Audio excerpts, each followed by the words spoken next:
अस्सलाम वालेकुम दोस्तों, मैं हूं आपके साथ आयशा और आप देख रहे हैं खबरी मीटर।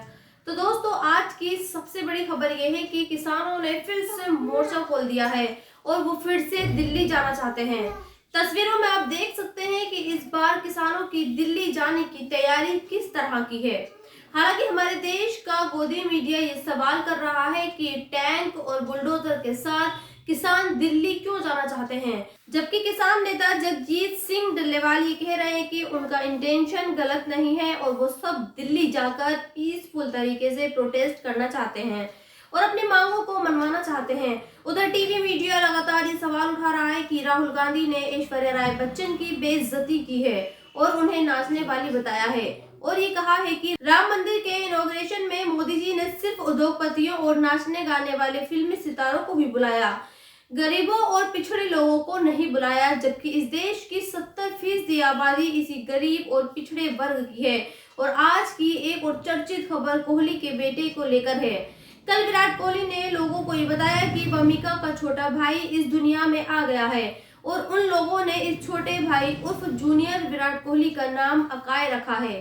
अब लोग इस बात पर बहस कर रहे हैं कि विराट कोहली ने अपने बेटे का नाम अकाय मुस्लिम कंट्री तुर्की से लिया गया है, जबकि कुछ लोग ये कह रहे हैं कि अकाय नाम एक संस्कृति नाम है जिसका मतलब ऐसी चीज से होता है जिसका कोई शेप नहीं होता, जैसे लॉर्डशिप का होता है। खैर, मुझे ऐसा लगता है कि विराट कोहली और अनुष्का शर्मा को नाम के अनाउंसमेंट के साथ साथ मतलब भी बताना चाहिए था, ताकि लोग इस बात पर बहस न करें कि विराट कोहली ने अपने बच्चे का नाम मुस्लिम कम्युनिटी से लिया है या फिर हिंदू कम्युनिटी से।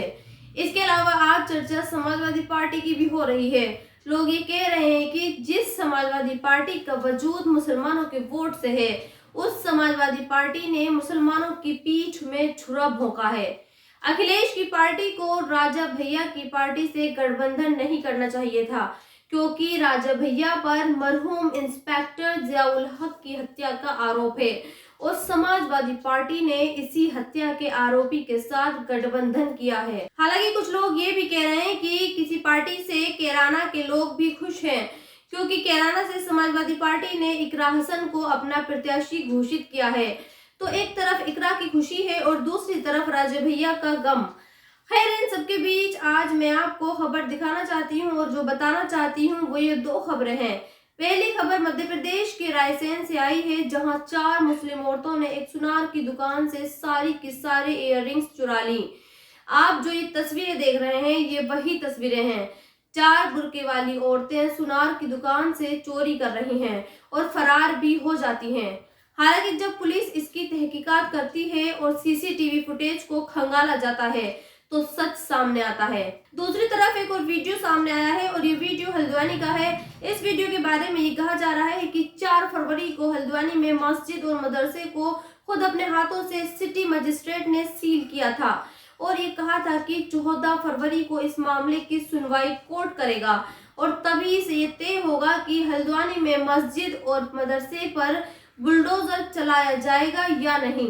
लेकिन 14 फरवरी को सुनवाई से पहले ही 8 फरवरी को पुलिस और प्रशासन इस मस्जिद और मदरसे को गिराने पहुंच गया और वहां दंगा भी भड़क गया।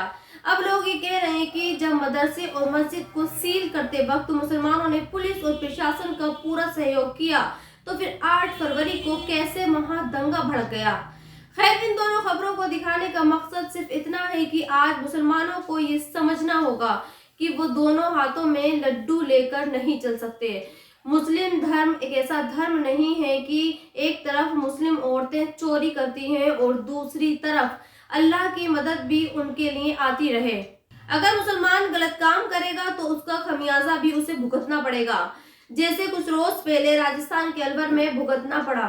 सोचिए, जिस देश में गाय के काटने पर प्रतिबंध है और जिस देश में गाय को पूजा जाता है, उससे एक खास मजहब की आस्थाएं जुड़ी हैं, उस देश में गाय को न सिर्फ काटा गया बल्कि उसका गोश्त भी खुलेआम बेचा गया। अब जबकि गाय को गोश्त बेचने पर पुलिस और प्रशासन ने मुसलमानों के घरों पर बुलडोजर चला दिया है, उनकी कई 100 एकड़ जमीन पर उगाई गई फसल को बर्बाद भी कर दिया है, तो मुसलमान विक्टिम कार्ड खेल रहा है और ये कह रहा है कि उसके साथ नाइंसाफी हुई है। खैर, आगे बढ़ते हैं और अब आपको अफगानिस्तान लेकर चलते हैं। जहां तालिबान की सरकार ने पाकिस्तान को धमकी दी है और ये कहा है कि अगर पाकिस्तान ने बलूचिस्तान पर जुल्म कम नहीं किए तो फिर पाकिस्तान को 1971 जैसे हालातों का सामना करना पड़ सकता है। यानी पाकिस्तान का एक और पार्टीशन हो सकता है। जैसे 1971 में पाकिस्तान से बांग्लादेश अलग हुआ था, वैसे ही अब इस बार पाकिस्तान से बलूचिस्तान भी अलग होगा। सोचिए, पाकिस्तान और तालिबान दोनों ही मुस्लिम मुल्क हैं और पाकिस्तान जिस बलूचिस्तान पर जुल्म कर रहा है वहां भी मुसलमान ही रहते हैं, लेकिन फिर भी वहां पर जंग जैसे हालात रहते हैं। और जानते हैं ये सब क्यों हो रहा है? क्योंकि पाकिस्तान का ये बदनसीब है कि हमारे इस पड़ोसी मुल्क को चलाने वाले जितने भी लोग हैं वो सब चोर हैं। वो खुद को आलीशान गाड़ियों में घूमते हैं, विदेशों में रहते हैं, लेकिन वो अपनी आवाम को भूखा मारते हैं। और इस वीडियो के आखिर में आपको इस साल होने वाले लोकसभा चुनावों से जुड़ा एक अपडेट दे देते हैं। अगले महीने की 9 तारीख को चुनाव आयोग लोकसभा चुनावों की तारीखों का ऐलान कर सकता है। अभी जो खबरें मिल रही हैं उनके मुताबिक बंगाल में चुनाव सभी फेज में होंगे, जबकि बिहार में ये चुनाव 3 फेज में होंगे और यूपी और झारखंड, जम्मू कश्मीर में चुनाव 5 चरणों में होंगे। अब लोग ये कह रहे हैं कि आखिर बंगाल में इतने सारे चरणों में चुनाव कराने की क्या जरूरत है? क्या वहां पर बीजेपी की केंद्र सरकार कोई खेला करवाना चाहती है? क्योंकि अगर आप देखेंगे तो यूपी और बंगाल में सीटों के हिसाब से बहुत बड़ा अंतर है, लेकिन यूपी में बंगाल से कम फेज में इलेक्शन हो रहा है।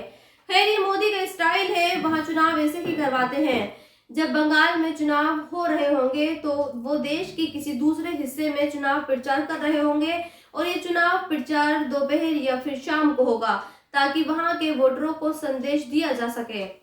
तो दोस्तों, इस वीडियो में इतना ही। आप भी अपनी राय कमेंट बॉक्स में लिखकर मुझे जरूर बताएं और अब तक आपने मेरे चैनल को सब्सक्राइब नहीं किया है तो प्लीज सब्सक्राइब जरूर कर दें। शुक्रिया।